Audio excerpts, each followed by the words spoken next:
News first channel ಹಾಗೂ ಡಿಜಿಟಲ್ನಲ್ಲಿ ಜಾಹೀರಾತು ನೀಡಲು ಈ ನಂಬರ್ಗೆ ಸಂಪರ್ಕಿಸಿ. ಏಪ್ರಿಲ್ ತಿಂಗಳಿನಲ್ಲೇ ನಡೆದಿತ್ತು ಬುರುಡೆ ಗ್ಯಾಂಗ್ನ ಸಂಗಮ. ಬೆಂಗಳೂರಿನಲ್ಲೇ ಕೂತ್ಕೊಂಡು ಮಾಸ್ಟರ್ ಪ್ಲಾನ್ ಮಾಡಿದ್ರು ಅಂತ ಏನು ಹೇಳಲಾಗ್ತಾ ಇತ್ತಲ್ಲ, ಇದು ಏಪ್ರಿಲ್ ಆಗಿದೆ ಈ ಸಂಗಮ ಗ್ಯಾಂಗ್ದು. ಇದಕ್ಕೂ ಮುನ್ನವೇ ಸ್ವಾಮೀಜಿಗಳ ಮೊರೆ ಹೋಗಿತ್ತು ಗ್ಯಾಂಗ್. ಕಾನೂನು ಪ್ರಕಾರ ಮುಂದುವರಿಯಿರಿ ಅಂದಿದ್ರು ಆ ಸ್ವಾಮೀಜಿ. ನಂತರ ಸುಮ್ಮನಿದ್ದು ಮಾರ್ಚ್ ಕೊನೆ ವಾರಕ್ಕೆ ಮತ್ತೆ ಆಕ್ಟಿವ್ ಆಗಿದ್ರು. ಚೆನ್ನಾ, ಸುಜಾತಾ ಭಟ್, ಗಿರೀಶ್ ಮಟ್ಟಣ್ಣವರ್, ಮಹೇಶ್ ಶೆಟ್ಟಿ ತಿಮ್ರೋಡಿ ಭೇಟಿಯನ್ನು ಮಾಡಿ ಮಾತುಕತೆಯನ್ನು ನಡೆಸಿದ್ರು.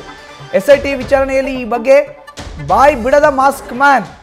ಆದರೆ ಮಾಧ್ಯಮಕ್ಕೆ ಚೆನ್ನನಿಗೂ ಇದು ಗೊತ್ತು ಎಂದ ಜಯಂತ್ ಟಿ. ಸ್ವಾಮೀಜಿ ಬಗ್ಗೆ ತನಗೇನು ಗೊತ್ತಿಲ್ಲ ಅಂತ ಹೇಳ್ತಿದ್ದಾನೆ ಚಿನ್ನ. ಮೇಲಿಂದ ಮೇಲೆ SIT ಅಧಿಕಾರಿಗಳು ಯಾರ ಸ್ವಾಮೀಜಿ ಹೇಳಿ ಹೇಳಿ ಅಂತ ಕೇಳಿದ್ರು ಕೂಡ ಚೆನ್ನಯ್ಯ ಹೇಳ್ತಾ ಇಲ್ಲ. ಬಟ್ ಜಯಂತ್ ಅವ್ರು ಹೇಳ್ತಾ ಇದ್ದಾರೆ ಚೆನ್ನನಿಗೆ ಚೆನ್ನಾಗಿ ಗೊತ್ತು ಅದು ಯಾರು ಸ್ವಾಮೀಜಿ ಅಂತ. ಈಗ ಬರ್ತಾ ಇರುವಂಥ ಮೂಲಗಳ ಮಾಹಿತಿಯ ಪ್ರಕಾರ ಏಪ್ರಿಲ್ ತಿಂಗಳಲ್ಲೇ ಆ ಸ್ವಾಮೀಜಿನ ಭೇಟಿ ಮಾಡಿದ್ರಂತೆ. ಸ್ವಾಮೀಜಿ ಒಂದು ಡೈರೆಕ್ಷನ್ನ ಕೊಟ್ಟಿದ್ದಾರೆ, ಸೂಚನೆ, ನಿರ್ದೇಶನ. ಏನಂತ?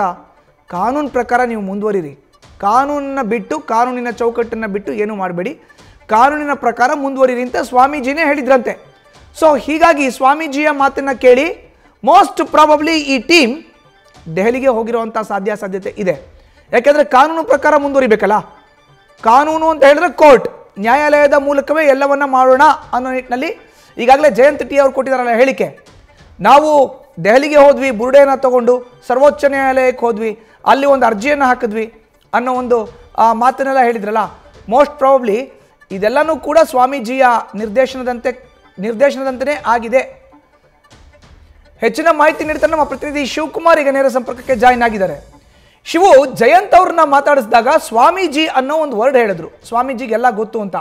ಪ್ರಾಬಬ್ಲಿ ಈಗ ಸ್ವಾಮೀಜಿ ಡೈರೆಕ್ಷನ್ ಮೇಲೆನೆ ಎಲ್ಲವನ್ನ ಮಾಡಿದ್ದಾರೆ. ಕಾನೂನು ಚೌಕಟ್ಟಿನಲ್ಲಿ ಮುಂದುವರಿರಿ ಅಂತ ಈ ಟೀಮ್ಗೆ ಸ್ವಾಮೀಜಿನೇ ಡೈರೆಕ್ಷನ್ ಕೊಟ್ಟಿದ್ದಾರೆ. ಹೀಗಾಗಿ ಅದು ಚಿನ್ನಯ್ಯ ಆಗಿರ್ಬೋದು, ಮಹೇಶ್ ಶೆಟ್ಟಿ ತಿಮ್ರೋಡಿ, ಗಿರೀಶ್ ಮಟ್ಟಣ್ಣನವರ್, ಸುಜಾತಾ ಭಟ್ ಎಲ್ಲರೂ ಕೂಡ ಕಾನೂನಿನ ಮೊರೆ ಹೋಗಿದ್ದಾರೆ ಅಂತ.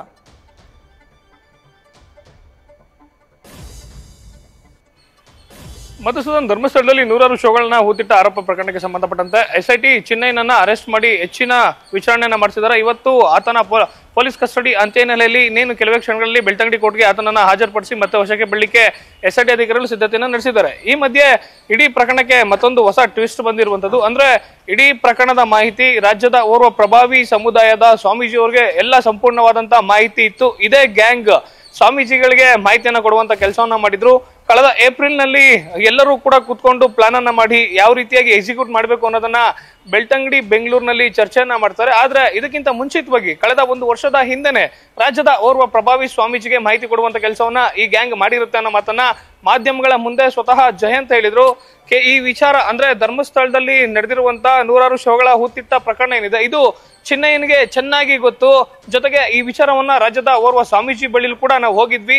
ಆದ್ರೆ ಸ್ವಾಮೀಜಿ, ನೀವು ಹೇಳುವಂತ ವಿಚಾರದಲ್ಲಿ ಸತ್ಯ ಇದ್ರೆ ನೀವು ಕಾನೂನು ಹೋರಾಟವನ್ನ ಮುಂದುವರಿಸಿ ಅನ್ನೋ ಮಾತನ್ನ ಸ್ವಾಮೀಜಿ ಹೇಳಿದ್ರು. ಅದರಂತೆ ನಾವು ಕಳೆದ ಏಪ್ರಿಲ್ ನಲ್ಲಿ ಚಿನ್ನಯ್ಯ ಬೆಂಗಳೂರಿಗೆ ಬಂದಾಗ ಆತನಿಗೆ ವಾಸ್ತವ್ಯವನ್ನ ಕಲ್ಪಿಸುವಂತ ಕೆಲಸವನ್ನ ಮಾಡಿದ್ದೆ.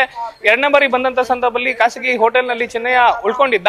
3ನೇ ಬಾರಿ ಆತನನ್ನ ಕರ್ಕೊಂಡು ದೆಹಲಿಗೆ ಹೋದೆ. ದೆಹಲಿನಲ್ಲಿ ಗಿರೀಶ್ ಮಟ್ಟಣ್ಣನವರ್, ಸುಜಾತಾ ಭಟ್, ಜಯಂತ್ ಟಿ ಹಾಗೂ ಚಿನ್ನಯ್ಯ 4 ಜನ ದೆಹಲಿಯಲ್ಲಿ ಹೋಗ್ತಾರೆ. ಅಲ್ಲಿ ನೇರವಾಗಿ ಸುಪ್ರೀಂ ಕೋರ್ಟ್ಗೆ ತಲೆಬುಡ್ಡಿಯನ್ನ ಹಾಜರುಪಡಿಸಲಿಕ್ಕೆ ಸಿದ್ಧತೆಯನ್ನ ಮಾಡ್ತಾರೆ. ಅದು ಆಗದೆ ಹೋದಂತ ಸಂದರ್ಭದಲ್ಲಿ ತಲೆಬುಡ್ಡೆಯನ್ನ ತಗೊಂಡು ಬಂದು ಬೆಳ್ತಂಗಡಿಯ ತಿಮ್ರೋಡಿ ನಿವಾಸಕ್ಕೆ ಇವರೆಲ್ಲರೂ ಕೂಡ ಬರುವಂತದ್ದು. ನಂತರ ಸುಜಾತಾ ಭಟ್ ಮೊದಲನೇದಾಗಿ ಬಂದು, ಅನನ್ಯ ಭಟ್ ನನ್ನ ಮಗಳು ಕಾಣೆ ಆಗಿದ್ದಾಳೆ, ಆಕೆ ಮೆಡಿಕಲ್ ವಿದ್ಯಾಭ್ಯಾಸವನ್ನ ಮಾಡ್ತಿದ್ದಾಳೆ, ನನ್ನ ಮಗಳ ಅಸ್ಥಿ ಪಂಜರವನ್ನಾದ್ರೂ ಕೊಡಿ, ನನ್ನ ಮುಂದಿನ ಅಂತಿಮ ಸಂಸ್ಕಾರವನ್ನ ಮಾಡ್ಕೋತೀನಿ ಅಂತೇಳಿ ಆಕೆ ಎಮೋಷನಲ್ ಆಗಿ ದೂರನ್ನ ದಾಖಲು ಮಾಡುವಂತ ಕೆಲಸವನ್ನ ಮಾಡ್ತಾಳೆ. ಯಾವಾಗ ಸುಜಾತಾ ಭಟ್ ಬಂದು ಅನನ್ಯ ಮಗಳು, ನನ್ನ ಮಗಳು ಮಿಸ್ಸಿಂಗ್ ಆಗಿದ್ದಾಳೆ ಅಂತೇಳಿ ದೂರನ್ನ ಕೊಡ್ತಾರೆ, ಆಕೆ ದೂರನ್ನ ಕೊಟ್ಟ 2 ದಿನಗಳಲ್ಲಿ ಈ ವ್ಯಕ್ತಿ ಬರುವಂತದ್ದು. ಅಂದ್ರೆ ಮಾಸ್ಕ್ ಮ್ಯಾನ್ ಚಿನ್ನಯ್ಯ ಬಂದು, ನಾನು ಧರ್ಮಸ್ಥಳದಲ್ಲಿ ನೂರಾರು ಶವಗಳನ್ನ ಹೂತಿಟ್ಟಿದ್ದೀನಿ, ಹೂತಿಟ್ಟಿದ್ದ ನೂರಾರು ಶವಗಳ ಪೈಕಿ ಅನೇಕ ಶವಗಳು ಯುವತಿಯರದು ಅತ್ಯಾಚಾರ ಆದಂತ ಶವಗಳು ಅಂತೇಳಿ ಆತ ಹೇಳುವಂಥದ್ದು. ಎಲ್ಲಾ ವಿಚಾರಗಳು ಕೂಡ ರಾಜ್ಯದ ಪ್ರಭಾವಿ ಸ್ವಾಮೀಜಿಗೆ ಗೊತ್ತಿತ್ತು ಅನ್ನೋ ಮಾಹಿತಿಯನ್ನ ಮಾಧ್ಯಮಗಳ ಮುಂದೆ ಜಯಂತ್ ಹೇಳ್ತಾರೆ. ಈ ವಿಚಾರಕ್ಕೆ ಸಂಬಂಧಪಟ್ಟಂತೆ SIT ಚಿನ್ನಯ್ಯನನ್ನ ಪ್ರಶ್ನೆ ಮಾಡಿದಂತ ಸಂದರ್ಭದಲ್ಲಿ ಚಿನ್ನಯ್ಯ ನನಗೇನು ಗೊತ್ತಿಲ್ಲ ಅನ್ನೋ ಮಾತನ್ನ ಅಧಿಕಾರಿಗಳ ಮುಂದೆ ಹೇಳ್ತಿರುವಂತದ್ದು. ಮಧುಸೂದನ್, ನ್ಯೂಸ್ ಫಸ್ಟ್ ನಿರ್ಭೀತಿಯಿಂದ ನಿಮ್ಮ ಪರವಾಗಿ.